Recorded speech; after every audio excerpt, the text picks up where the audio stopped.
मोदी सरकार के हर बजट ने देश को कुछ न कुछ नुकसान पहुंचाया है। थोड़ा पीछे मुड़कर देखें तो पिछले 10 बजट में से हर बजट में देश ने किसी न किसी प्रकार का नुकसान उठाया है। वर्ष 2014-15 के बजट की थीम सबका साथ सबका विकास थी, लेकिन फरवरी 2016 में जेएनयू विवाद हुआ, अल्पसंख्यकों, चर्च पर हमले हुए, गोकशी के आरोप में निर्दोषों की हत्या की गई, असहिष्णुता बढ़ने पर लोगों ने अवार्ड लौटा दिए। 2015-16 के बजट की थीम थी आसान बिजनेस, किंतु मोदी ने नादानी भरी नोटबंदी की, जिसके चलते 4 महीने के भीतर 15 लाख लोग बेरोजगार हो गए। देश की अर्थव्यवस्था को 1.5 लाख करोड़ का नुकसान हो गया। उत्पादकता 12.7% से घटकर 5.3% पर आ गई। न तो काला धन मिला, न ही जमाखोर मिले।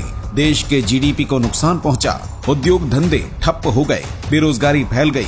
वर्ष 2016-17 के बजट में किसान कल्याण की थीम रखी। सरकार 3 कृषि कानून लाई, जिसके विरोध में देश में किसानों ने बड़ा आंदोलन किया। कई किसान शहीद हो गए।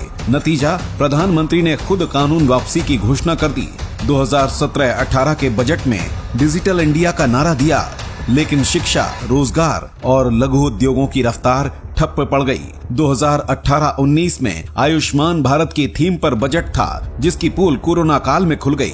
जनता सड़क पर दम तोड़ती और कराहती रही। 2019 के अंतरिम बजट में भी किसानों पर मुसीबत कम नहीं हुई। 2019-20 के बजट में मजबूत नागरिक थीम दी गई, पर नागरिकों पर कर्ज 2 गुना हो गया। 2020-21 के बजट में महत्वाकांक्षी भारत थीम थी, किंतु भारत के लोगों के सपने बिखर गए। कोरोना की पहली दूसरी लहर में 5 लाख लोग मारे गए, लेकिन WHO ने मौत का आंकड़ा 47 लाख बताया। 2021-22 में हेल्थ केयर की थीम दी गई, किंतु जनता की आर्थिक हालत बिगड़ गई। कोरोना के कारण बेरोजगारी 40 वर्ष के सर्वोच्च स्तर पर पहुंच गई। वर्ष 2022-23 में आत्मनिर्भर भारत की थीम दी गई थी। नतीजा, रिकॉर्ड व्यापार घाटे के रूप में सामने आया। वर्ष 2021 में व्यापार घाटा 69.38 लाख अरब डॉलर था, जो बढ़कर 2022 में 101.02% हो गया। यह मोदी के 10 बजट की कहानी है, जिसने देश को तबाह कर दिया।